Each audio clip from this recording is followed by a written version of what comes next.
Hello, International Master Andrew Martin here, and welcome to this Foxy Openings DVD on the Accelerated Dragon. In Volume 1 we're going to be looking at the Maroxy bind, and that formation occurs after the moves e4, c5, knight f3, knight c6, d4, c takes d4, knight takes d4, now g6, reaching the Accelerated Dragon, whereupon white plays c4. Now, any player who wants to employ the Accelerated Dragon is going to have a good system against the Maroxy bind. Basically, white is hoping that the pawns on c4 and e4 exert a cramping influence on black's game, which prevent him from breaking out as marked in the diagram with moves such as d5 and b5, typical freeing moves. This approach by white is positional, strategic, and has been very successful over the years. Black has often struggled to find effective active play against the Maroxy bind. Basically, players of the Maroxy bind don't try for too much out of the opening, they just want to create pressure via space. White controls space, he effectively develops his minor pieces, his queen and his rooks behind the pawns on c4 and e4, and only then does he start to come forward. And black must play carefully so as to avoid not being cramped. Now, on this particular DVD, which is volume 1 in the series, I'm going to recommend two systems for black, one of which is sharp, the second of which is mainstream, and you can choose between each. We're going to look at the sharp system first, which is risky, but I think when it's well chosen in a tournament game, you needn't play this every time, perhaps you could employ it as a surprise weapon, could well score plenty of points for you. And it occurs after the move bishop g7, hitting the knight, bishop e3, defending the knight, and now knight out to h6. This is a very rare guest in master play, and as I say, as a surprise weapon, it could prove very effective. Black's play is controversial. The knight moves to the edge of the board, but the point of this move is to keep the f-pawn free to go. So in a lot of lines using this system, black is getting ready to break with the move f5. This leads to sharp play and very interesting play too. Perhaps white, if he knows everything, can negotiate the complications and come out with a better position. But how many of your players, how many of your opponents will know everything? This is the main question. Of course, if you don't like this system, then you can perhaps employ the main line I'll be suggesting a little later on. But for the time being, let's transport ourselves all the way back to 1957 now, to the Russian Championship between Grandmasters Foreman and Boris Spassky, playing with white. And in this game, white played knight c3, whereupon black castled. White played his bishop to e2. This is by far the most common square for the king's bishop in the Maroxy bind. And as you can see, you know, the attractions of the Maroxy bind are obvious. White gets this nice formation, easy development for his pieces, and plenty of space. But now black tries to break up the bind with f5. As white has so unpleasantly stopped the other breaks, b5 and d5, black resorts to the very sharp pawn attack on white's centre, f5. And now battle is joined. This coming game will show us conclusively how the surprise weapon can work in black's favour if white doesn't know what he's doing, or he panics as a result of this early advance on the king side. Foreman took on f5. Well, if we go back, we can quickly see that black is actually perhaps threatening to go f4 in this position, which would be uncomfortable for white. So white's probably got to take. And now Spassky plays another unstereotyped move here. Bishop takes d4. This is a further point to the black system. Foreman took on d4. We just dropped back. We will be looking at the consequences of bishop takes h6 in our next game, but for the time being, let's see bishop takes d4 first. And now black plays knight takes f5. So the black knights are exerting uncomfortable pressure on white's centre, in particular on the dark squares, and white's got to resolve what he wants to do with a bishop on d4. Foreman decided to retain his bishop with bishop c5. Black hit the bishop one more time, and white dropped his bishop back to a3, whereupon Spassky put his knight in on d4. So in return for having surrendered the two bishops, black's got a nice outpost on d4, which he's going to be very reluctant to surrender. In general, long term, the prospects favour white. If white can ever get this dark square bishop going, then I think, you know, he can count on a very good position.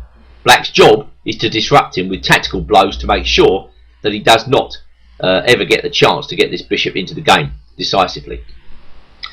So white castled. Black brought his bishop out to f5.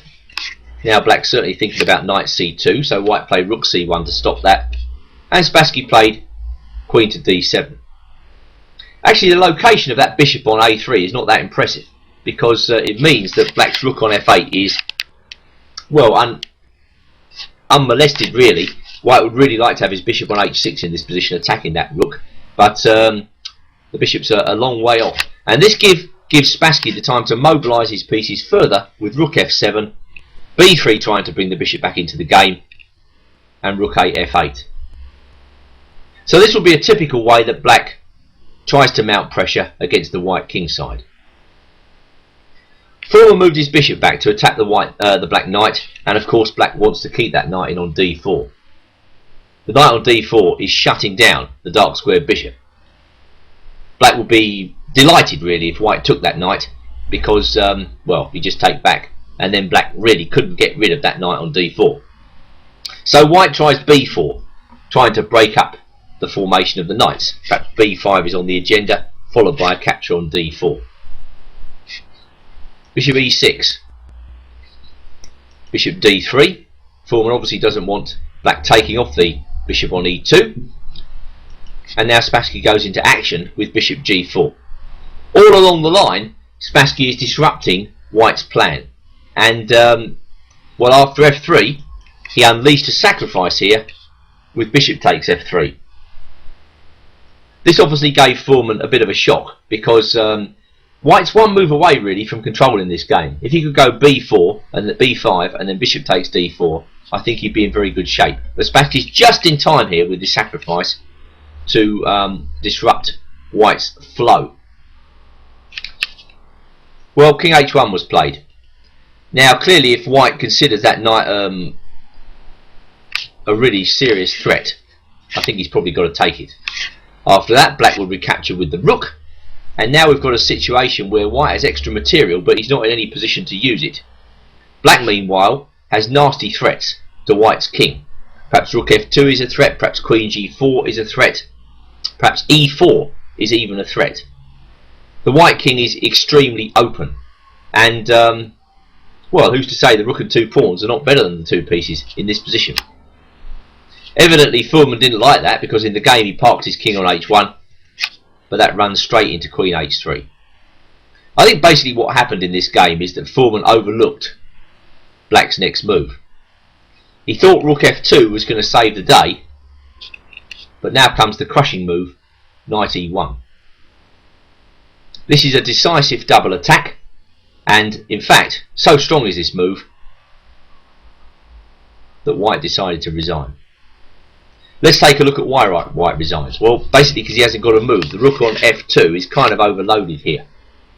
Black has several threats. He's hitting the rook, he's hitting the bishop. Obviously if rook takes f7 in this position, black has queen g2 checkmate. And going back to knight e1, it's hard to see another move. For instance, if he plays rook d2 in this position, black has a number of winning moves. I think knight takes d3 is pretty effective. And then we can push the rook down there to f1, queen takes f1, rook takes f1, rook takes f1, queen takes d3, and again black is winning on material. There's nothing in knight f6 check at all. So that is a typical example of how black may confuse the issue in this line. Particularly notable was the easy way Spassky built up pressure once he'd driven the dark square bishop out of the game. I think once black plays bishop takes d4 in this line, the die is cast. He's simply got to hunt down the dark square bishop and shove it out of play, and then get to work against the king side in a similar way to which Spassky did. I mentioned in game 1 that the system we are examining is a risky and very sharp way to play against the Maroczy bind. which now brings us to the game Dragan Barlov versus Victor Manuel Vehi Bach, and this game was played in Portugal in 2003. Barlov is a grandmaster playing white, and Vehi Bach is an international master playing black. Although the opening was a reti, it quickly transposes back into the accelerated dragon. You often find this with the accelerated dragon move order, that it can occur even after d4 from, for instance, Benoni move orders, things like that. So there are a lot of transpositional devices within this system to reach our desired position. And Barlov played bishop e3, after which knight h6 was played by Vehi Bach. Vehi Bach has actually had pretty good results with this line. I think he chooses the right moment to play it, essentially. And this is a skill you will have to cultivate with black if you play this opening with any regularity. You're going to have to choose the right opponent at the right time. Because what we're going to see in this game is essentially a very strong continuation for white. Not necessarily the line that Barlov played, by the way. Barlov lost this game with white. But I'll show you the line which should trouble black if white plays perfectly. Of course, you know, chess is a practical game. This need not put you off. You know, you've got to find ways of trying to win games with black in a chess game, and lots of grandmasters have employed this line with black simply because they feel it gives them practical chances, and that, I think, is what we're seeking. Well, we reach the main line position after bishop e2, black castles, knight c3, and now black hits out with this very sharp move f5. As I said, it's hardly profitable for white to allow the move f4, so Barlov takes on f5, bishop takes d4, and now the critical move, bishop takes h6, after which black really has only one move to maintain momentum, and that's rook takes f5, whereupon white castles. Okay, well, here we have a rather unbalanced position. Inherently, of course, white's position is much sounder. He's got the sounder pawn formation. Black has 3 pawn islands to white's 2, and that bishop on h6 does look ominous next to the black king. Nevertheless, what happens after queen b6? This is a very sharp move, which I think is going to shake a lot of your opponents if they haven't seen this line before, because black's already hitting the pawns on f2 and b2. White must know exactly what he's doing in this position, or he's going to get an awful position, as happened in the game Meligas versus Vehi Bach, which was played in Vlissingen, Holland in 2001. White played queen d2, seeing no way to prevent a pawn from going down the drain here. Black took on f2, and then he played d6, and white was obviously relying on knight d5 to bail him out. Well, black has won a pawn in this position, and Vehi Bach confidently went queen d4 here. After bishop d3, there came rook f7, and after rook d1, black played bishop g4. The game continued, rook c1, knight e5, and black was well on top and went on to win. For instance, after rook c3, as played, Vehi Bach actually played the very sharp move rook f3 in this position, when it's anybody's guess what's going on. Going back to rook c3, if you want to play a stable move, which keeps black a pawn up, and white has really no compensation, then just play rook e8 here. Which brings us all the way back to Barlov versus Vehi Bach, where the grandmaster continues with the best move, knight to d5, and black, having said A, queen b6, has got to say B now and come in with queen takes b2. Well, I think most white players here are going to play as Barlov did, rook b1, but that's not the best move. Unfortunately for black, if white knows knight takes e7 check here, which is quite a difficult move to see, then the black position is not so great. This is the risk you take when you enter this variation, and the point of this piece sacrifice is that after knight takes e7, white goes rook b1, and the queen can't maintain the defence of the dark square bishop on d4.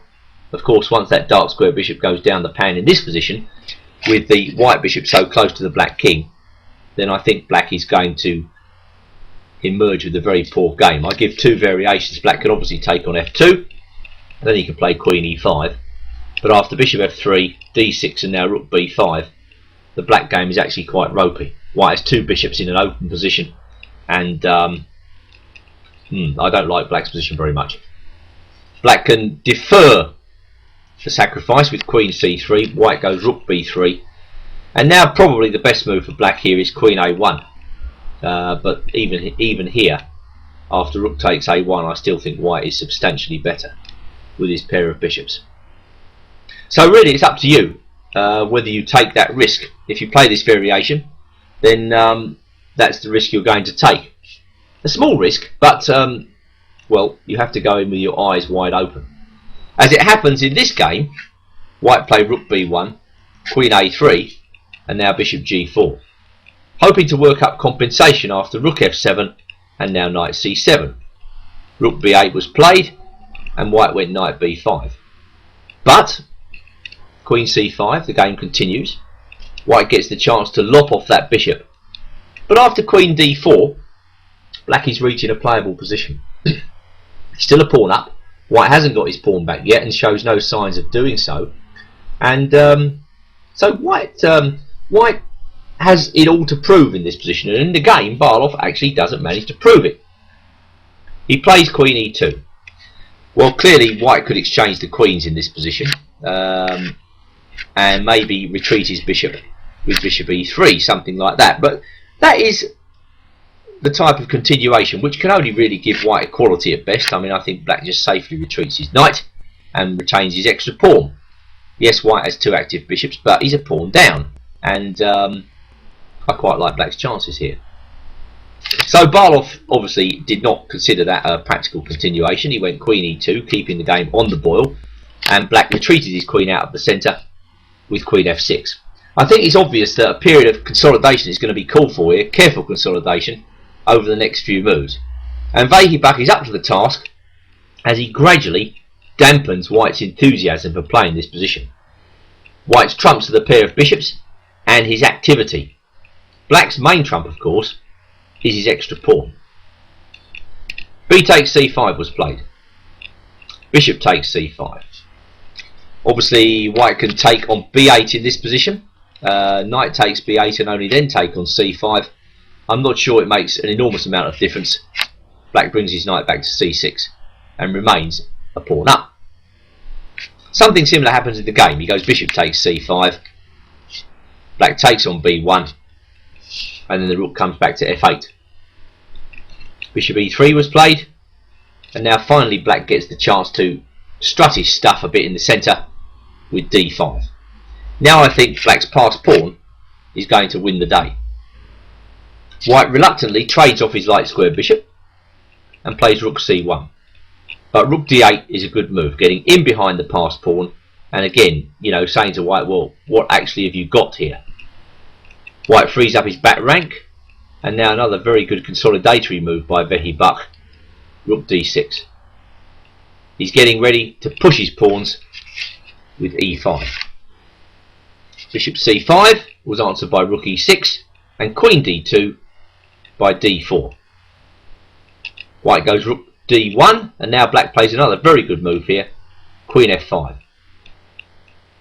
Bishop a3. Well, of course, bishop takes d4 here will be met by rook d6, which is a very unpleasant pin for white to meet, and white can't resolve it by playing a move like queen c3 because he runs straight into e5. So bishop a3 by Barlow, queen e4, bishop b2. It's the same story as in the first game actually. The dark square bishop is eventually run out of play. Queen e2, bishop takes d4, knight takes d4, queen takes d4, and now a move which I'm sure Barlow found slightly surprising. Perhaps he was in time trouble, perhaps he couldn't see any way to meet it. Rook d6, skewering the queen to the rook on d1. White resigns. So we see from this game that this is a practical choice by white, the knight h6 variation. It's a sharp line, it's unclear, and well, if white knows everything, he probably gets the better position, as we've seen. This should not deter the creative competitor. Well, now the good news for black, the further good news, if you like playing this line with knight h6, is that black might not be forced to give up his dark square bishop so readily. So let's turn to the game Ferguson versus Turner, which was played in the Oakham Masters in 1994. At the time, I think both of these players were international masters. Matthew Turner has since gone on to become a grandmaster. He seems to like this line with black, and we quickly reach a familiar position after bishop e2, when black actually delays the move f5 by playing d6 first. White plays knight c3, black castles white castles, reaching a typical position, and only now does black play f5. And the point of this move is that when white takes on f5, black's going to recapture with the knight. So this is much less committal than the bishop takes d4 line, but perhaps black is playing for less high stakes in this line. We're going to reach a position after knight takes f5, bishop takes f5, where really this position is a question of taste. Strategical white players might like the slightly better white pawn structure, and the fact that, you know, black's light squares in the centre are slightly weakened, but tacticians are going to like black's raking bishops and the prospect of putting pressure on white's queen side, notably on b2. Ferguson's a very good strategical player, so it's interesting to see Turner adopting this line against him. So white played queen d2. Black brought his rook into the game with rook c8, knight d5 by white, and now black plays e6. This, to my mind, is a very practical variation by black. Black plays this line when he wants to win games. It really is as simple as that. You don't play this line to make a short draw. It's an unbalanced position. It's very, very sharp, and you play it when you need to play flat out for a win. Ferguson didn't like the idea of retreating his knight straight away and played bishop g5. White forces black to find a location for the queen. I think queen d7 is the best, in fact the only location, and knight e3 was the point of white's move. So white is going to obtain the bishop on f5. Yes, but black gets his stronghold on d4. It seems to be a theme in this variation to try and push white's dark squared bishop out of position, after which black hopes to make a gain in the centre, maybe even to conquer the d4 square for good. Ferguson took on f5, black took on e2, and after queen takes e2, rook takes f5. At every stage in this line, black is keeping white at bay with tactical chances. White retreats his bishop to e3, and now black gets on the case with b5. C takes b5. Queen takes b5. Queen takes. Rook takes. And white played rook a d1. Well, clearly this is a critical position, and as white has no really effective way to defend that pawn on b2, bishop takes a7 has to be another possibility. I'm sure against that black was going rook a8, bishop e3, and now bishop takes b2. Well, this is an unclear position, perhaps rook a d1, but now I think d5, and white has some problems with his pawn on a2. So you see, it's not that easy for white to avoid slipping in to some sort of bad endgame in this position, simply because black is so active. So in the game, going back to the position in the game, Ferguson played rook a d1, and rook takes b2 was the move. We got a different version of the last endgame here, where it was actually black who obtained a passed a pawn rather than white. Rook a8. So everything's going to hinge on whether, you know, white has enough activity to actually prevent black from just pushing that a pawn all the way up the board. It's very convenient for black that the queening square is on the same colour as his bishop on g7. That bishop on g7 is ideally placed. First, white has to do a little bit of tidying up at the back, so he plays g4 to let his king out more than anything else, and black starts the pawn rolling. Nothing complicated about what black's doing in this position. He's just pushing that pawn for all it's worth. So white, having given his king some room, brings his rook to c1, and he wants to play his rook to c7. That's completely clear. So bishop f8, both attacking the rook, gaining time, and preventing white himself gaining time after rook c7. Rook d7 was answered by a3. This is black's default plan in this position, just pushing that a pawn if he can't see any direct threats by white. In comes the white rook. Rook e2, getting ready to push the pawn even further, and Ferguson plays rook a7, which I'm sure is correct, getting his rook in behind the passed pawn. But on with the show. King f1, rook b2, and now here's the move white is relying on, bishop d4. White is seriously hoping that this move is going to save the day. Well, we will see. Rook d2. An excellent tactical move, nudging the bishop out of position. The bishop is actually curiously overloaded here, defending both against the pawn advance and a tactic on the f2 square, which we're going to see coming up as after bishop c3, black unleashes rook takes f2 check. That was the point of the whole idea, and white went king e1, a rather miserable move, but of course if he goes king takes f2, bishop c5 check, king e2, bishop takes a7, and I think this bishop ending should be fairly comfortably won. White's problem is he's got to look after the pawn on a2. This is going to enable the black king to come into the centre and hopefully eventually to invade on white's king side. The white king can't really defend against, once the black king gets to d5, black's twin threat of coming into the king side and just marching up to the queen side to prepare the advance of the pawn. This will be a lost endgame for white.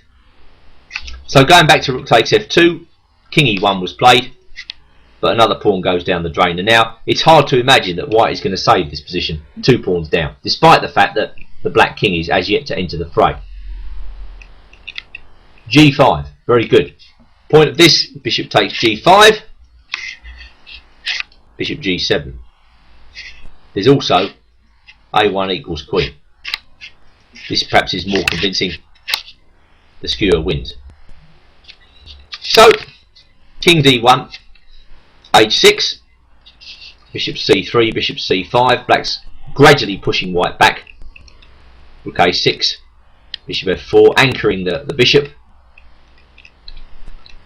The slow, steady, methodical process, but inexorable. Eventually white has to let the king out. Well, I think black's simply threatening to win that pawn on g4, and then he'll have 2 pawns against 0 on the king side, which again should be a fairly simple win. But there's no problem with time in an endgame like this. You know, black's got all the time in the world, and so he tortures white for a few moves. He keeps him at the board. You know, he keeps him guessing as to his intentions, and you know, white gets more and more fed up with his position. Eventually, makes a decisive mistake. Not that this position isn't lost anyway, but letting the king out makes it easier, of course. King e1, bishop d2 check. That's a nice move to finish off. White was really running out of ideas here. You might say, well, he doesn't need to play king e1. Okay, you're right, but then what else does he play? Black is certainly going to find rook g2 and then rook takes g4, given enough time. But king e1 is game over, bishop d2 check, and again the bishop's overloaded. White resigns. Bishop takes d2. Well, we just give a check and queen the pawn. Very simple. So let's go on to take another look at this line where black plays f5 and takes on f5 with the knight. It seems very reasonable. Let's go on now to take another look at that line where black delayed the move f5 for a little while. He played d6 first, and the next game comes from the Ukrainian Championship, Kiev, in 1958, and it shows the effect really of casual play by white. Playing white in this game is a guy called Stolyarov, playing black the famous grandmaster Yefim Geller. Black played d6, white played knight c3, typical Morocco stuff, and now Geller played his knight out to h6. White played bishop e2. Note that black is probably thinking about going knight g4 in this position, so bishop e2 is a must. Both sides castle, and now black breaks with f5, reaching the typical position for this line.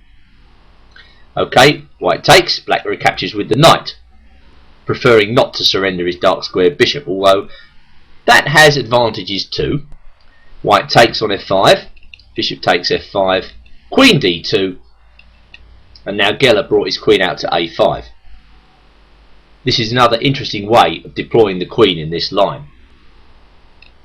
Rook a c1.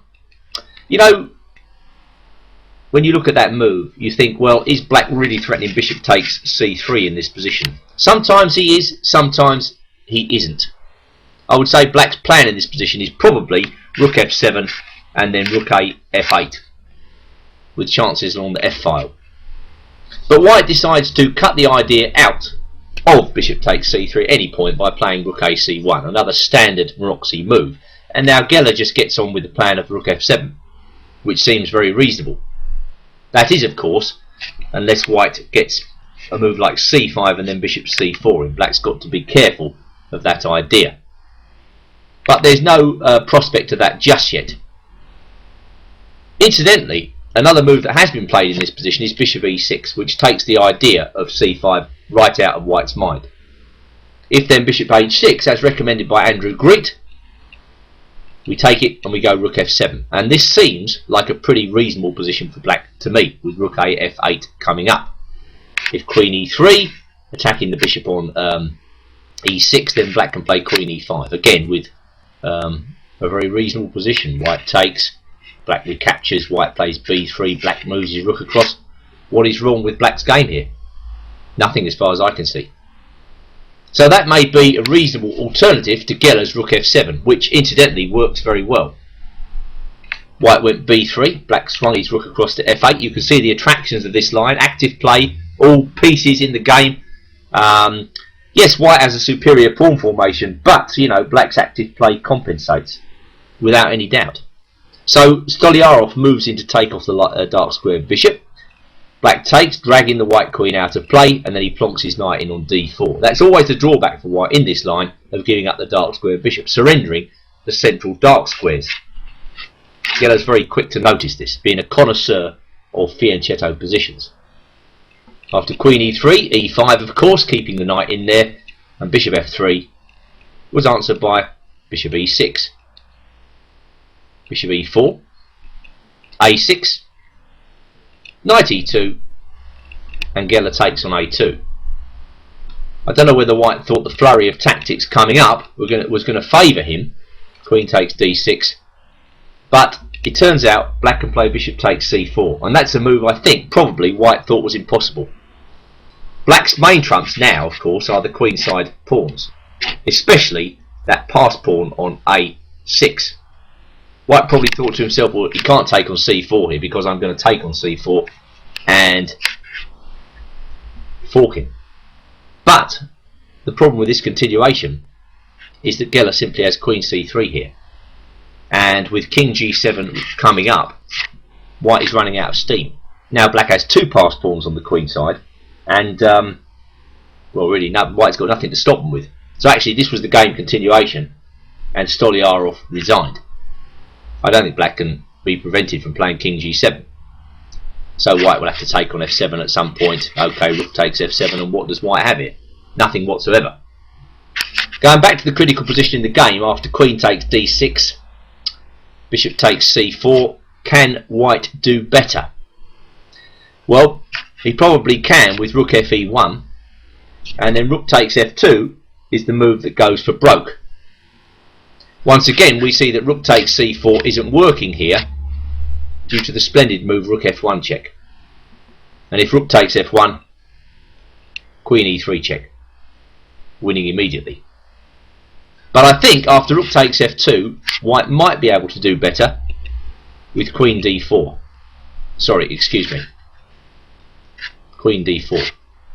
Forking the bishop on c4 and the rook on f2. If bishop e6 then, we go bishop f3. That's the point of white's play. Probably best for black now is rook takes f3 and then rook takes f3, braving the complications. White can play rook c7, and I think that forces the pace. Black probably has to go rook g3 check, and after h takes g3, queen takes g3 check. Well, there are two ways of forcing the draw. White's got to play king h1, and then of course queen h3 check forces the draw immediately. We should note that going back to queen takes g3 check, there are several white pieces on pre, so that has to be taken into consideration. This variation will probably have led to a draw, but as it stood in the game, bishop takes c4, rook takes, queen takes, bishop d5, queen c3, just won straight away. So another game where black negotiated the strategical complications and came out on top. Well, we've seen a few games now with this sharp approach, So I think what I'd like to do is just to summarise the theory such as it is on this line. Black should certainly start, in my view, with knight h6 straight away. This gives him the option of playing the line with f5 straight away or playing with d6. White normally plays knight c3 and black castles, reaching the basic position for this line. If bishop e2 by white, then I think black has two options. He can lash out as Spassky did with f5. This is an interesting line and reaches a very dangerous position after e takes f5, bishop takes d4, bishop takes d4, knight takes f5. I believe this position to be playable for black after bishop c5, d6, bishop a3 and then knight fd4, and follow the Spassky game earlier with bishop f5. Everything hinges on whether white's dark square bishop can be kept out of the game for long enough for black to arrange active play. We saw Spassky doing so with queen d7, rook f7 and rook a f8. I believe this to be a playable position for black. Going back to bishop takes d4, if you play this line, considerably more critical is the line with bishop takes h6. This may amount to a direct refutation of black's idea, but the game remains very sharp.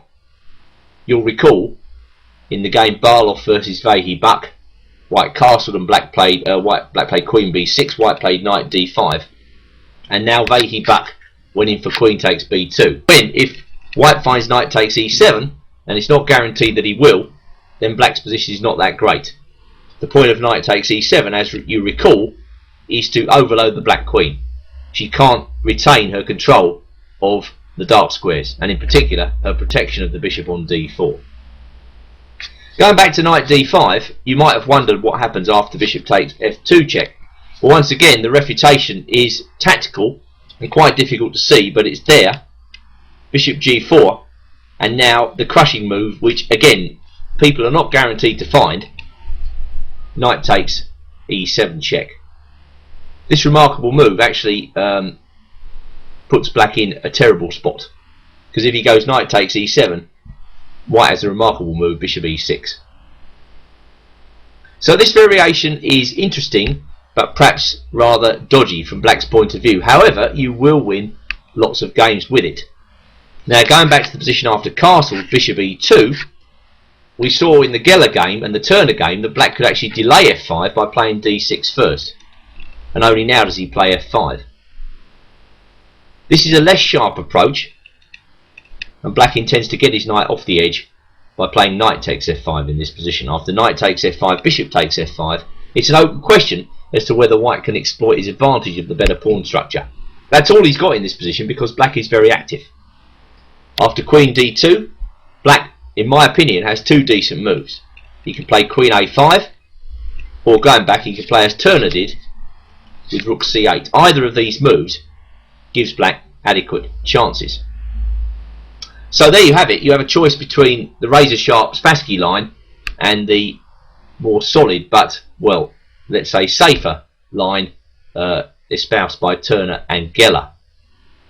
Before we leave the subject, I'm going to go all the way back to knight c3 castles. I should mention the move f3, which has also been played, another way for white to prevent knight g4.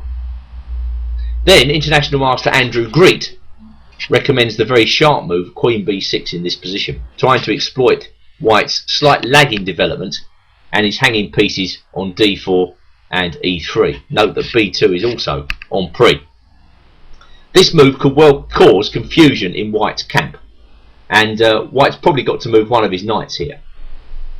This is an untested continuation. In fact, in the chess-based megabase with nearly 4.5 million games, I could not find a single game with this continuation. There are two lines. If white plays knight cb5, note the knight on d4 is pinned, queen a5 check, and now however white plays in this position, I think black gets reasonable chances. For instance, if he goes bishop d2, black goes queen d8, and it's doubtful whether white has anything better than playing bishop e3 in this position.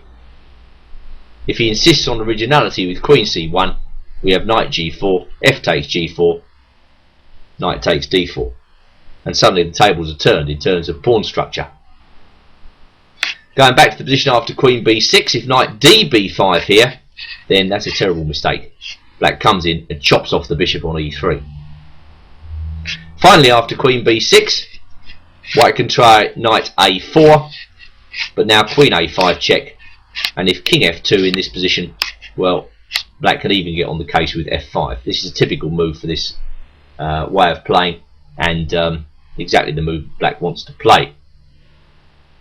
So if you feel, how can I put it, in a sharp mood against the Maroczy bind, you can try this line. It is possible to play it in several different ways, as we've seen, and I imagine that this system will score pretty well for you in practical terms. I'm now going to go on to consider one of the main lines against the Maroczy, which is much more soundly based, but of course we're not playing for such high stakes. Well, now I can quite understand that not everybody will like ultra sharp play right from the beginning of the game, so for you I'm going to recommend another variation against the Maroczy, the classical main line.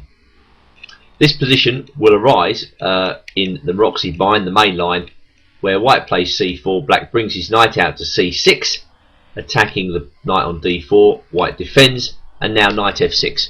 No fancy business with knight to the edge of the board, just common sense development, hitting the pawn on e4. White defends the pawn, and now black castles. I'm not sure what could be simpler or more effective than that. Bishop e2, d6, white castles, and now black has to find a plan, having completed, let's say, the preliminary stages of his development. Black can't enter into this position without some sort of idea of what he's going to do next. Otherwise, white's pawns on c4 and e4 confer on him an undeniable advantage in space. Planned play by black here will result in a very passive position. Fortunately for black, he's got a good idea in taking off the knight on d4, which in itself is logical because it eases any cramp by exchanging pieces. White recaptures with the bishop, and now bishop comes to d7. Well, that's not a mindless development. The bishop's on its way to c6 to pressurise the e4 pawn, and after that black will look to develop his major pieces to their most effective squares. White has had a hard time proving any advantage against this plan. We come now to the game Benjamin Bock versus Kjetil Lie. The black players graded 2-5-4-7, and this game was played in Vacanzay in January 2010, where white played the mainline move queen d2 and black continued with his plan bishop to c6. White reinforced this pawn on e4 with f3, and now black played a5. Well, at this stage we need to know what the strategy is for black in this line, because a5 looks like a slightly peculiar move. Alright, well, in general, black is looking to effect favourable exchanges of pieces here. And one piece he'd like to get off the board is the dark squared bishops. Thus, with a5, black's planning to retreat his knight to d7 and offer the exchange of bishops. If white obliges, black tends to get a grip on the dark squares. That's black's aim in this position, to grip the dark squares. The move a5 also restrains white on the queen side. One way white can play to increase any advantage that he might have in this position is to advance the queenside pawns. This takes quite some time and involves a painstaking manoeuvre involving something like rook b1, rook c1, b3, a3 and eventually b4. But if b4 comes, then black can feel very cramped. So black's got to be aware that the biggest danger to him in this position lies in the advance of white's queenside pawns. Black, meanwhile, well, he looks to effect favourable exchanges of pieces, and as I've said before, play on the dark squares. So the next few moves are logical. White plays b3, just protecting the pawn at c4 and starting that plan rolling. Black plays knight d7, and white doesn't want the exchange of bishops, thank you very much. He feels that he should keep the pieces on, as he's got slightly more space. Black plays knight c5, that's a good outpost for the knight. And now white stations his rooks effectively. Rook a b1, and he's going to go through with that plan. Rook c1, a3 and then b4. Lee finds an interesting rejoinder. He plays e6, an active move. Seeing a possible weakness on d6, white trains his rook on that square, joining up with the queen to attack d6.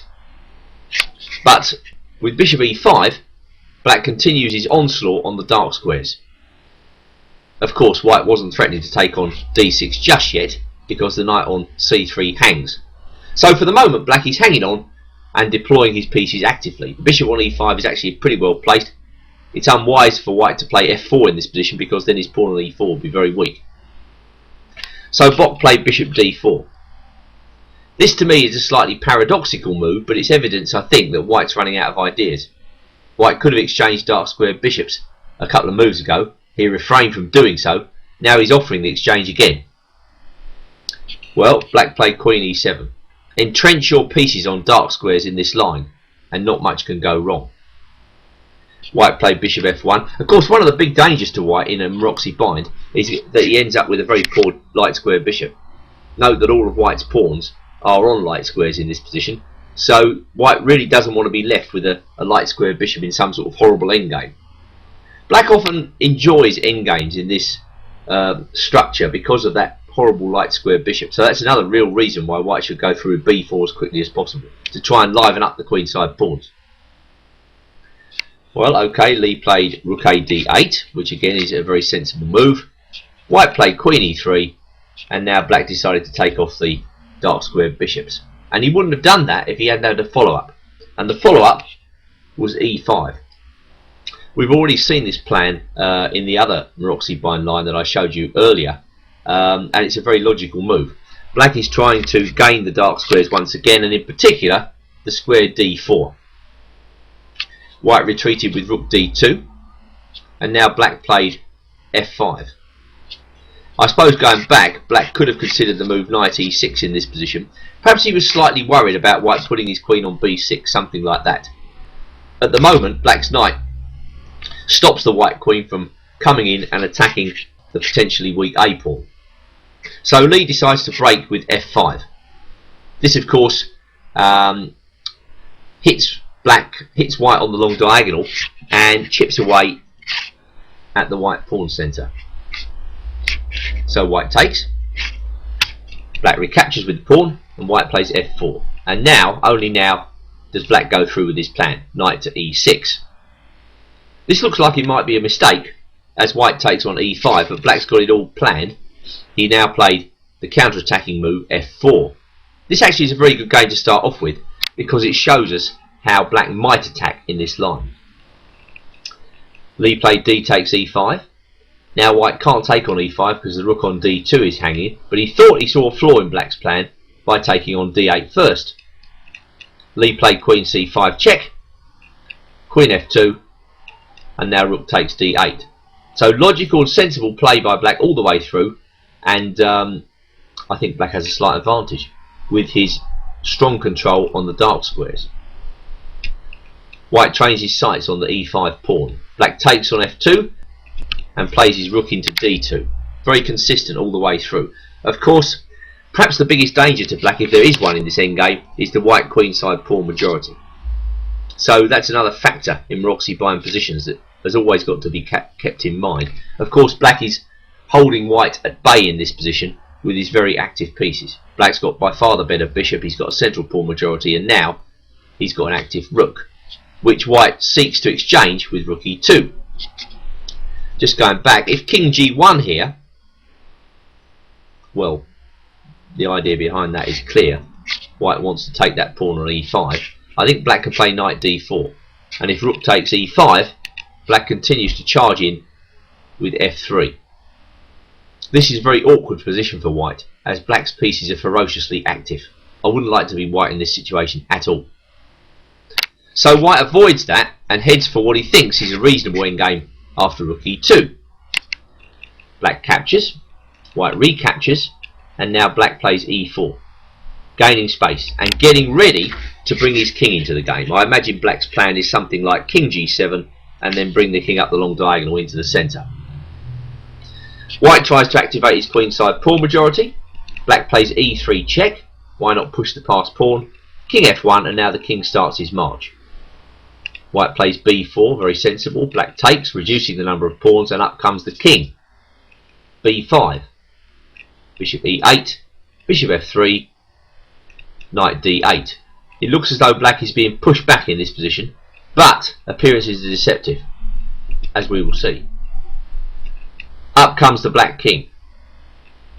Knight d5, knight e6, king d3, and now knight d4. The activity of the black pieces is the most important feature of this position, and black continues to become more and more active after knight b4, bishop g6 check. King comes to c3, and now black plays a very good move, bishop e4.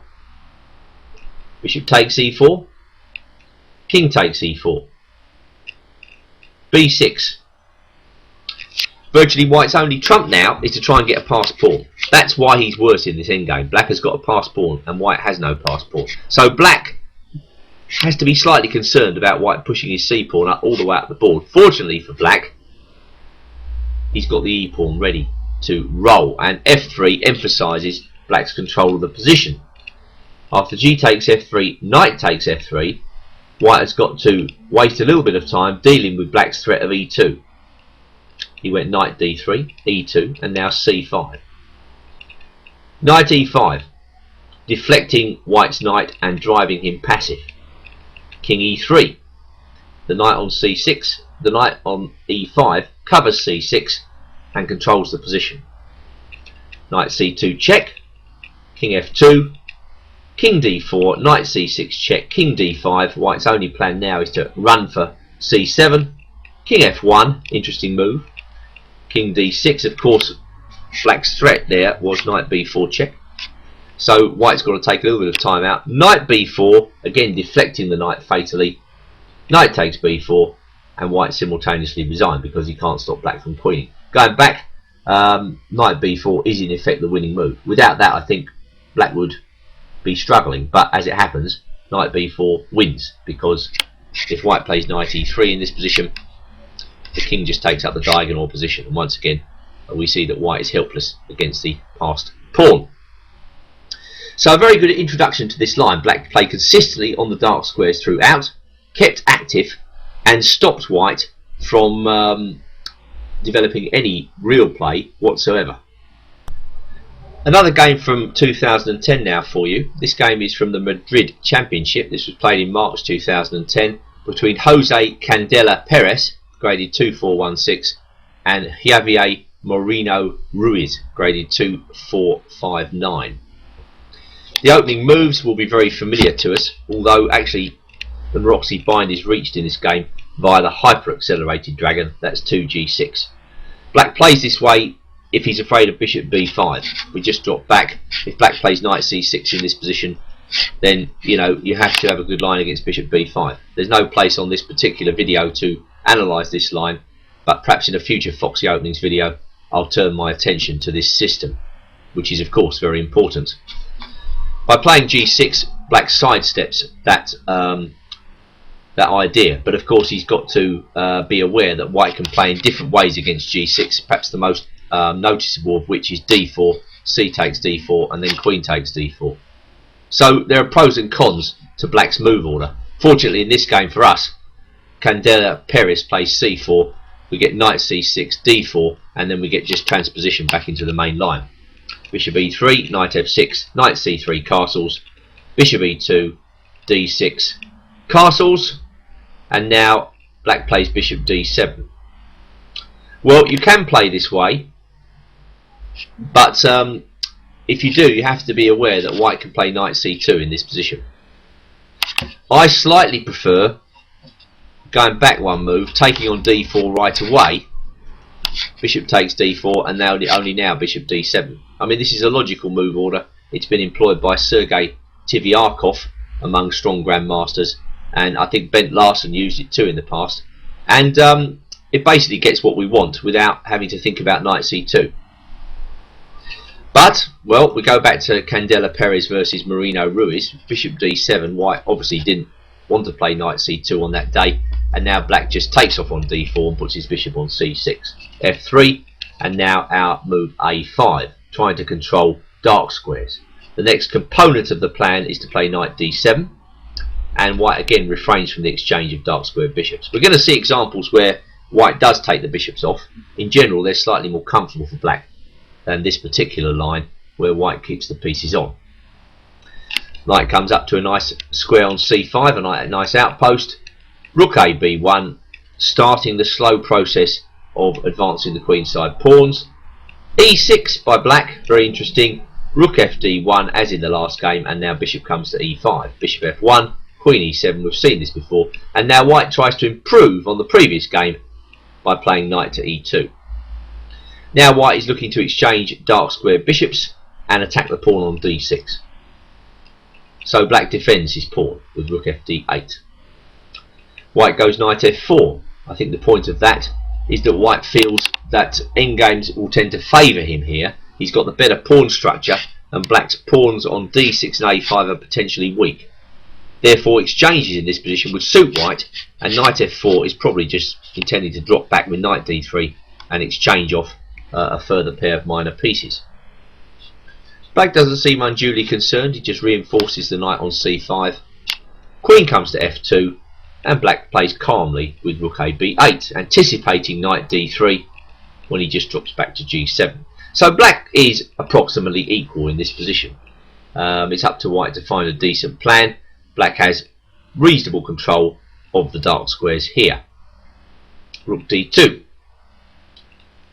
Bishop takes e4. This move shows that black is not without his tactical opportunities in this position, and after captures on e4 and recaptures and queen e1, black decided to take on d2. Bishop takes d2. So we now reach an interesting material balance where, you know, white's got two pieces. Black has a rook and two pawns. In general, the rook and two pawns are looking to exchange further pieces and go for the endgame. The rooks and pawns tend to show their strength in endgame situations. The pieces, they prefer the middle game. So white would like to keep in the middle game and try to find some way of attacking the black king, if he could. Fortunately for black, the king is solidly reinforced, and with d5, Marino Ruiz is starting the process of bringing his rooks into the game. White takes, plays knight f4, and black plays rook d6. Bishop c4, and now black coordinates his pieces with rook b d8. Okay, well this is just an interesting position. I mean, it's hard to call in the sense that, you know, one side or other has the advantage. I quite like black's game. I mean, I like the rooks and pawns here. Black's very well coordinated, and he's got strong control over the dark squares. If white could find an outpost for his knight in the centre, like we could move the knight to e5 here and keep it there, then perhaps white would have some claim to the advantage. But he can't really do that, and well, black continues to effect favourable exchanges here, heading for endgame situations with bishop d4. White cannot anchor his minor pieces. This is his problem.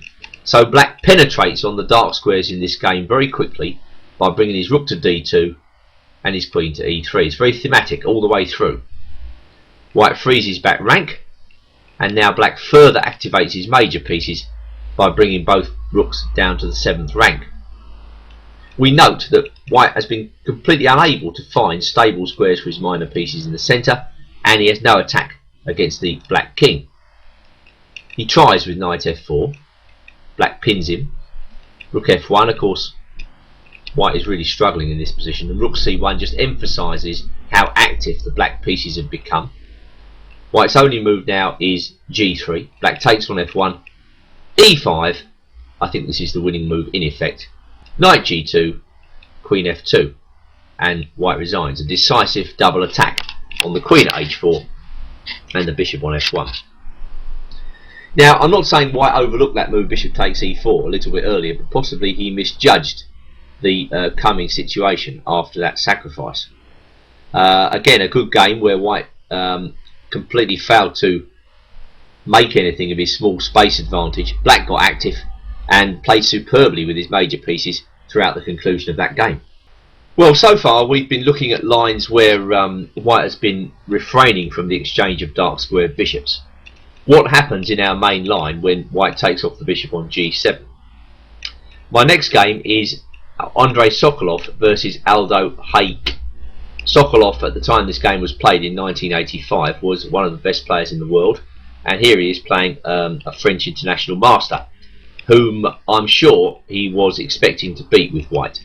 So the Maroczy is ideal, I think, for a stronger player who just wants to beat a weaker player using technique. White can grind away with his small spatial edge and hope to bore the pants off black, gradually grinding him down. Well, okay, as I stated before, I think it's slightly more accurate to take on d4 here, but Haig played bishop d7, white played queen d2, black took on d4 now and put his bishop on c6. Okay, this is the main line, f3 protecting the pawn, a5, both restraining white on the queen side and preparing to transfer the knight to c5, king h1, just a useful move.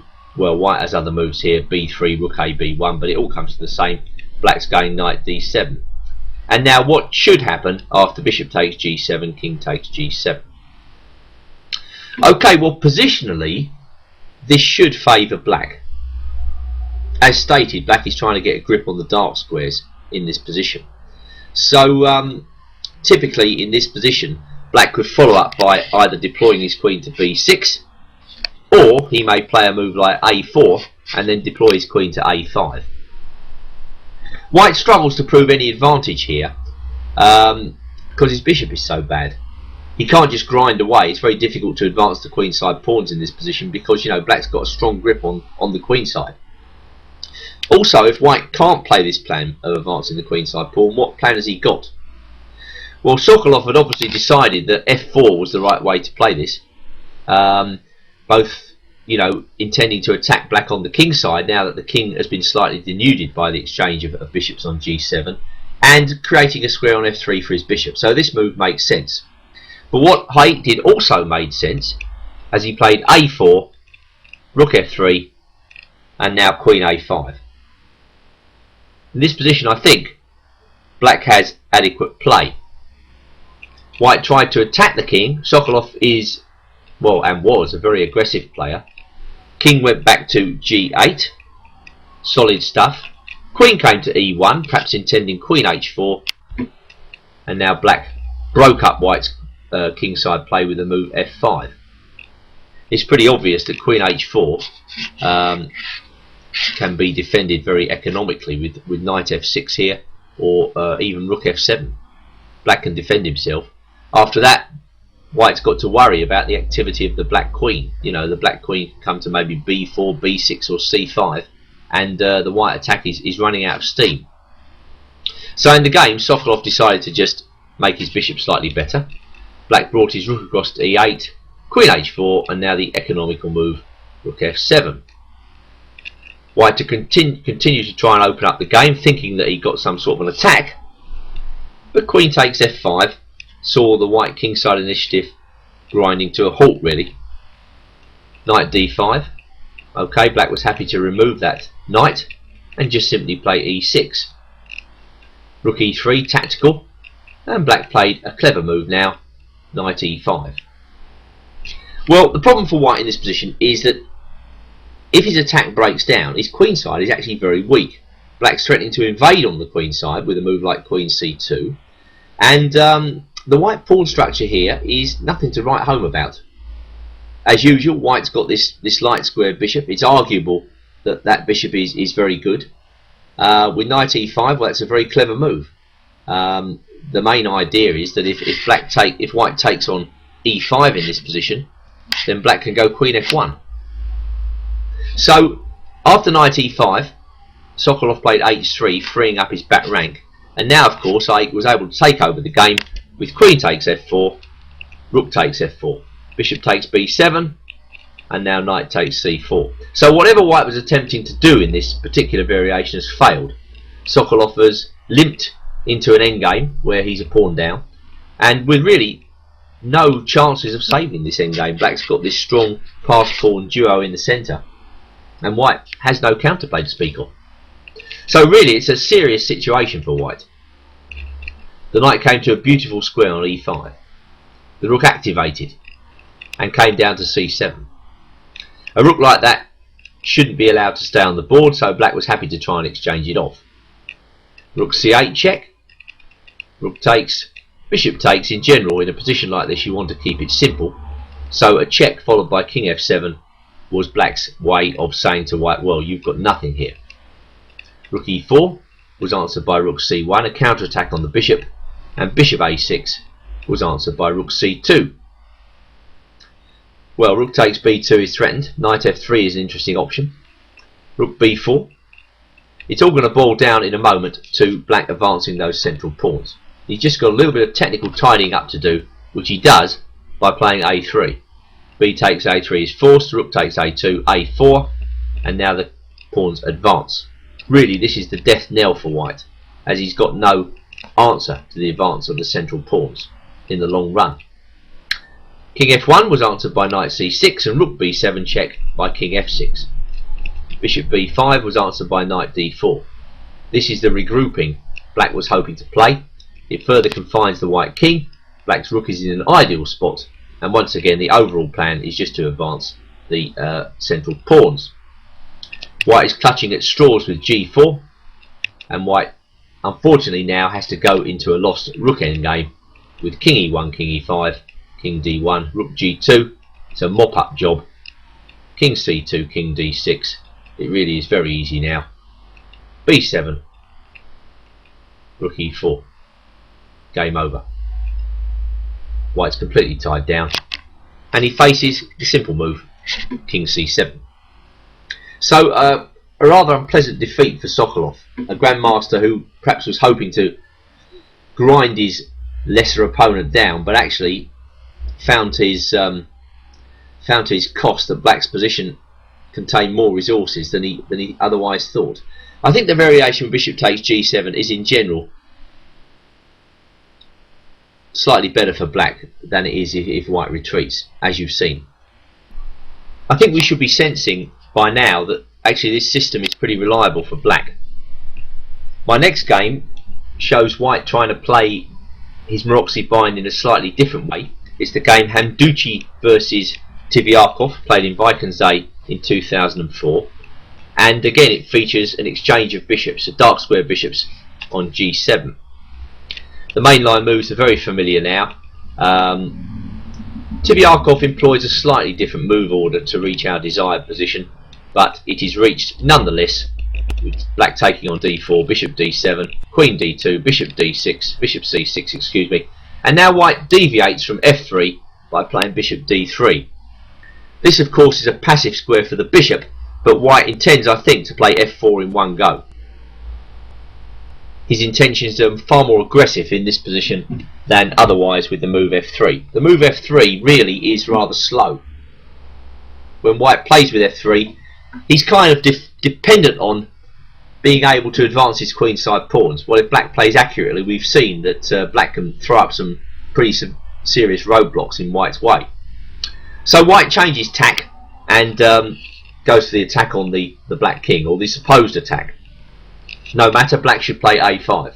That very useful move, securing dark squares on the queen side and preparing to play knight d7. Rook a e1 was played by Hamduchi, and a4 was played by Tiviakov. A slight deviation from the norm, but he's seen the white rook moving to e1 rather than b1, so he decides to give himself the option of playing queen a5, if desired. Well, white played knight d5. I think if white had played f4, black would certainly have availed himself of the opportunity to play queen a5. This looks reasonable for black. So a4, knight d5 was played, and now knight d7. This is the key move, and in this case forced because black had to monitor b6. Well, white takes off the bishops. This is all part of his grand plan to attack the king, and now Hamduchi brings the rook into e3. Well, obviously black's got to be careful in this position. You know, white's threatening rook h3 and some sort of big attack going there. Fortunately for black, now that the dark square bishops are off, he's got a solid positional rejoinder in e5. The point of e5 is to secure the dark squares once again. Black is planning the knight transfer if he's got time. Knight to c5, knight back to e6, and then solid control over f4 and d4. So white's got to get on with the job, lest black simply take over the position by playing in this manner.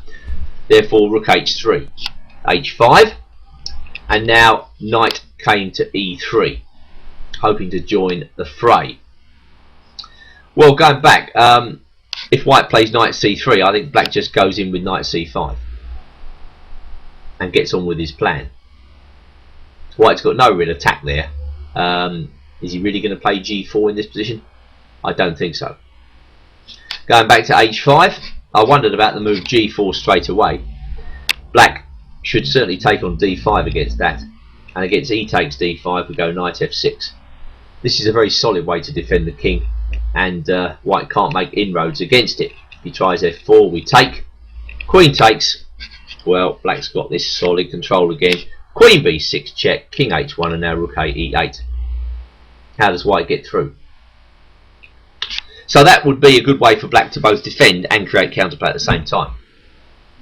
So going back to the game, Hamducci preferred knight e3, and Tiviakov put his knight up on c5. White went f4. White's got to try and disrupt this black plan, and black took on e4. A very sharp move, but Tiviakov was never a player to fear complications, especially if he feels they're, moving in his favour.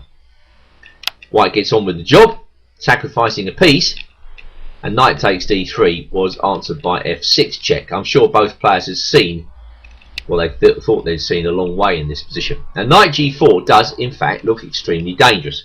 White's threatening queen h6 check, followed by mate, and black must respond very energetically against this move. Well, queen b6 check was Tiviakov's intention in this position. That's a very disruptive move, and rather awkward for white to meet. White went king h1. Bishop takes g2 check. This is the saving grace, and well, I think it's a move which white perhaps had overlooked or underestimated. He took with the queen in the game. Possibly he was intending to take with the king, but then comes queen takes b2, rook takes d3. Both players have calculated a long way. The queen's come off, white's knight is removed, white takes on d6, and now rook a c8. And we get a rook endgame which should be very favourable to black. Black's a pawn up. Well, in fact he's 2 pawns up in this position. It feels like he's only 1 pawn up, but in fact he's 2 pawns up. And well, the pawn on c4 is very weak and can't be defended really by normal means. So this should be a winning endgame for black. Going back to the game, bishop takes g2, queen takes g2. Now black puts his knight on f4. Very well placed, cutting out the white queen. Rook takes f4 was, let's say, consistent. Rook takes h5, white's going all in this position. G takes h5, queen e4, and now the very accurate move here, king g8. A move which actually avoids a final pitfall in this position. If black had erroneously gone king h8 in this position, then white can simply play queen takes f4. And if queen c6 check, king g1. Suddenly it's black who's in trouble in this position, as queen h6 check is looking fatal. So black's got to keep checking here. Queen c5 check, king f1, and I think the king is avoiding the checks in this position. So that is definitely not what black wants to happen. But fortunately for Tiviakov, king g8 is well calculated, and now white has to beat the retreat. He went knight e3. Well, going back, of course, if he plays queen takes f4 in this position, it's all very different. We can play queen c6 check, king g1, queen c5 check, king f1, and now rook a5. The fact that the king's on g8 makes all the difference, as there's no check on h6. Therefore black threatens queen f5, or a liquidation which white can't stop. So going back to the game, knight e3 was answered by queen takes b2, and that was that. White resigned. The attack evaporates after queen takes f4, queen e5. So another game there where the bishops were exchanged, but really this exchange of dark square bishops feels like it's nothing to fear for black. In fact, given black's overall strategy of playing on the dark squares, I would say that this exchange plays into black's hands. Well, there's one other line to consider, and typically the critical position occurs when black offers the exchange of dark square bishops. This seems to be the focal point for interest in this line. The opening moves we should know by now: back to front, d6, castles, and now I've mentioned and reiterated throughout this video that knight takes d4 is probably the most accurate move in this position, and that after bishop d7, as played in our featured game, white could certainly consider the move knight c2. I'm not saying this is a variation which guarantees white an advantage, just that black can sidestep even thinking about it by taking on d4 the move before. Anyway, in the game Ashton versus Williams, Hastings Masters 2007, black played bishop d7, and white just plays as he normally does, queen d2, without really giving knight c2 a second thought. Anyway, black takes on d4, plays his bishop to c6 in approved fashion. White defends, black plays a5, grabbing dark squares, preparing to transfer the knight to c5 as we've seen, and now Ashton plays bishop f2. This is the difference between bishop takes g7 and bishop e3, as we've previously seen. Not sure of the advantages of bishop f2 over bishop e3, other than to say, well, perhaps it looks a bit safer on f2. That's all you can say. Black should certainly continue with his plan, knight c5, and white went rook a b1. So white's evidently intending to go on with his queenside pawn advance and stations his bishop as securely as he can on f2. That's what it looks like. Well, it turns out that it's not as easy as Ashton thinks to get those queenside pawns going, because after a3, black now played a4, and this is a very disruptive move for white to have to meet. Just when white was looking forward to going b4 without too many tears, black throws a spanner in the works, and after b4, knight b3, you're going to see in this game black developing a very surprising amount of activity from what actually looks like a slightly better position for white with his greater control of space. Black's trumps, well, this knight in the middle of white's guts and control over d4. This is why I think white plays queen d3 to try and retain control of the d4 square, but black continues to emphasise his control of the dark squares in the centre with queen f6, and this is a slightly awkward move to meet, because white's natural move in this position, let's face it, is rook fc1. That's what he would like to play. Of course he can't do that because black's got this big juicy knight on b3 stopping him. So Ashton played knight a2, and this move, decentralising, gives Williams the chance to show his superb tactical strength. Simon Williams is in general a very original and daring player. He likes nothing more than to create tactical situations on the board. So d5 would be manna from heaven for him. At a stroke, black opens the position on the light squares and tries to say to white, really, that all his pieces are awkwardly placed and could fall prey to black's light square bishop. Is that hard to believe? Well, let's see. In the game, white plays c5. Again, he's trying to win this game without tears. Pushing the pawns, queenside majority, let's push those pawns. But going back, if c takes d5, black has the surprising move here, bishop d7. And this is very awkward for white to meet. Bishop f5 is the threat. White certainly doesn't want to play g4 here. But if he goes rook bd1, trying to extract the rook out of the way, queen comes into b2. Now the knight on c3, the knight on a2 is very poorly placed. It can't come to c3. It's got to go to c1, which is a horrible square. Rook fe1, f e8, hammering away. Rook fe1, and now just queen takes a3. Black regains his pawn. He's far more active, and well, the white pieces are not really doing anything in this position. So that would be a variation which sees black exploding into life. So Ashton, going back to the game, tries to shut things down with c5, bishop d7, and now he plays g4. That's not a happy move for white because, well, of course, he's loosening his king. Black continues to bring all these pieces into play. Rook fe1, and now Williams hits with h5. This was the drawback, of course, to g4. If g takes h5 in this position, Black at the very least has queen g5 check, avoiding any damage to his pawn structure. So White plays knight c1, hoping to keep things intact. Knight comes into d4. Bishop takes d4, another unhappy move. Off comes the queen. King f1, h takes g4, f takes g4, and now rook e4. White is being kept at bay by Black's very active pieces, and of course that bishop on d4 is really worth its weight in gold in this position. Bishop f3 was answered by bishop b5 check, and bishop e2 by rook a e8.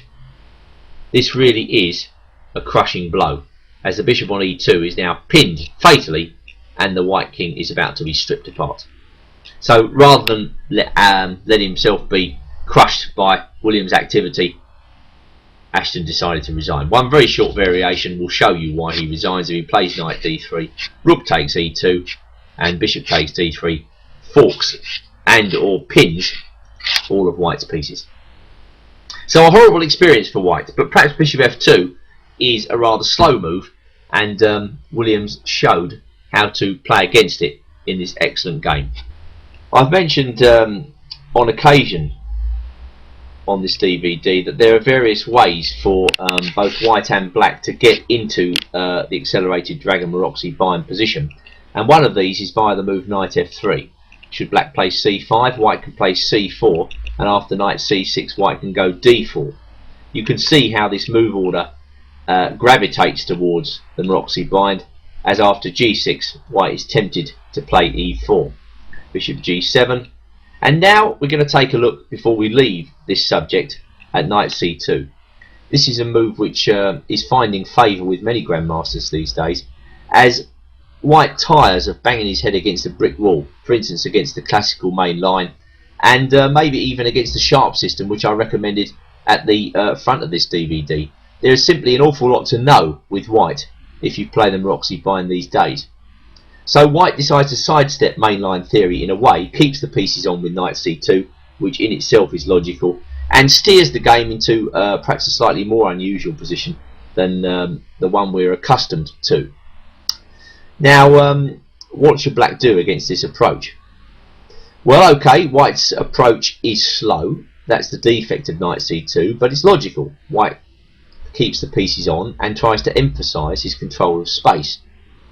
In my view, a good system for Black starts with knight h6. We return now to our old friend that we saw at the beginning of this DVD, and Black intends to play very sharply with a quick f5. This was seen in the game Jingarova versus Oleg Gladisev, 2480, in the Tarragona Open in 2007. And we will quickly see that Black develops quite a bit of activity with this interesting move. Jingarova played knight c3, and Black castled, and after bishop g5, which is an unusual move in its own right, Black played f takes e4, which was answered by queen d5 check. So White has been jarred out of the normal positional channels into something altogether more tactical. The disadvantage of this position from White's point of view is that, as I've said, it's rather slow, and that knight on c2 is struggling to get back into the game. So Black must keep the tactics on the boil in this line and stay as active as he can. Hence, after e6, queen takes e4, Gladisev hit out with d5. I should mention in this game that the Black player was 200 ELO points higher rated than his opponent. So Black wants to win this game. E takes d5, c takes d5, e takes d5. And now if White takes on d5, she finds that the pawn on b2 is hanging beyond the knight. Black's also threatening bishop f5 in this position. So White's got to be pretty careful what she does. She played queen a4, d4, and rook d1. Bishop d7. Well, suddenly White is in quite a lot of trouble in this position. The problem is she simply forked on c3 and e3, and she can't resolve the position by taking on d4, because after knight takes d4, black's bishop attacks white's queen. So I think that white has simply been bamboozled by black's very active approach in this game, and her next move, castles, was pretty abject. Black played queen c8, excellent tactical control, getting the queen off the dangerous d file, and knight d5 was answered by d takes e3. Knight c takes e3. Well, at this stage, you know, white is clutching at straws. I mean, she can play a move like queen takes c6, but then just bishop takes c6, knight e7, king h8, knight takes queen. Well, we can flick in e takes f2 check if we want to, and on the next turn black will take on c8, retaining an extra piece. So going back to the game, white tried knight c takes e3, but king h8 was another comfortable move by black, just tucking the king out of harm's way, and well, just saying to white, well, I'm a piece up for nothing, which in effect he is. Knight h6, g4, black was going knight f5, bishop e6, rook d2. It's very comfortable now for black. Vladislev just simply exchanges pieces. White avoids the exchange of queens. In comes the knight, very nicely played. Queen g2, knight takes e2, check, knight takes g4, everything's going down the drain now. Rook fe1, knight h6, rook e7, knight f5, and this really sounds the death knell for white. She tried rook takes g7, but knight takes g7 left her a rook down. Going back one move, what else is there? Well, I suppose there's a move like rook takes b7 in this position, but you know, black is a piece up, and well, perhaps the simplest move of all will be something like rook a b8. Black trades the pieces and is left in total command. So white was obviously surprised by black's aggressive approach in this game. Shall we see another game, and let's try to examine whether white can do better. It's my strong impression that many players who employ the Maroczy bind expect an automatic advantage out of the opening. They read in the theory books that the Maroczy is the way to play against the accelerated dragon. You know, white gets this space advantage in the centre, an automatic grip on the game, easy development for his pieces, and it's as simple as that. Well, as we've seen, it's not as simple as that at all, because black has plenty of active ways to play against the Maroczy bind, and some of these are quite uncomfortable for white. Now, it seems to me that, of course, it's our job with black not to make the opponent's life easy, isn't it? So, it's my impression that knight c2, whilst it's a logical move in many respects, is rather slow, and black can take advantage of this by sticking to the idea with knight h6 and going through with f5 as quickly as he can. We saw what sort of psychological effect it could have on white in the last game, where white played rather poorly right from the outset of the game. Now we come to the game Brzezinski versus Plichta, played in Poland in 2009, where white played more conventionally, let's say, with knight c3 and then bishop e2. Black played d6 and white castle. So white sets up the basic Maroczy position, and now black breaks with our favourite move, f5. I should mention that the white player is 350 ELO points higher rated than his opponent, so black might have felt that he had nothing to lose in this game, but actually goes on to score a very convincing victory using this active system. I think the line with knight h6 and f5 is a jolly good answer to knight c2. Well, white did not like the idea of taking on f5, bringing black's knight into the game, so he went knight e3, and now black pushed on with f4. After knight g4, black took the knight and entrenched his own knight on e5. White took on c8, black recaptured, and now of course we see that black has emerged from the opening in very good shape. Black's attacking the pawn on c4 twice, which is very difficult to defend. Black's also threatening in this position f3, which is inconvenient for white's king, and white has no corresponding plan to set against these ideas. Okay, we can set a sort of cheapo with knight d5, but queen takes c4, knight takes e7 check, and now the very forcing move, king f7, which I'm sure white underestimated, is excellent for black. Plichta plays the rest of this game very dynamically. as white puts the knight back on d5, and now black pushes on with f3. This is a very damaging move for the white king to have to face, and it's entirely thematic and in keeping with our active approach against knight c2. G takes f3 is just about forced, and now black simply tucks his king away, ready for the onslaught against the white king, starting with knight takes f3 check. White played f4, the knight came into d3, and the queen came to b3. Queen takes b3, black changes tack, has no hesitation in doing so because he sees new advantages. He swaps the advantage of the attack for a positional advantage. Now black's going to regain his pawn, and the white pawn structure is really nothing to write home about. Rook a4 was answered by a5, and knight b6 was answered by rook a6. Bishop e3 was then answered by knight c5. And suddenly white saw that actually b2 was hanging, a4 was hanging, and b6 was hanging. In all cases, white doesn't have a particularly good game. He tried b3. I'm sure this finish came as a complete shock to white. Probably what white was intending to do here was to take on c5. Then we recapture. The knight on b6 is in trouble. If knight c4, we can go, I think, b5. Going back to the position after d takes c5, if knight d5, then I think we can simply go bishop takes b2.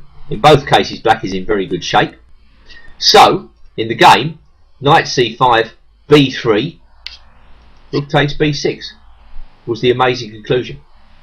White suddenly found to his consternation that he was a piece down, and therefore resigned. What a triumph for the player graded 350 ELO points lower rated than his opponent. So I think we've seen in our two games exploring the line with knight c2 that knight h6 can have considerable psychological impact on the opponent. White won't be expecting it. He just wants to sit down, play solid chess and eke out a small edge. We don't give him that time. We're going to attack with f5, we're going to go for the initiative, and we're going to try and shake white up. This interesting game brings me to the conclusion of this opening DVD in the Accelerated Dragon series. I hope you've enjoyed the games on this DVD, and that you can now go out and face the Maroczy bind with some confidence. The Maroczy bind is therefore to be respected but not feared. It's time to move on to Volume 2.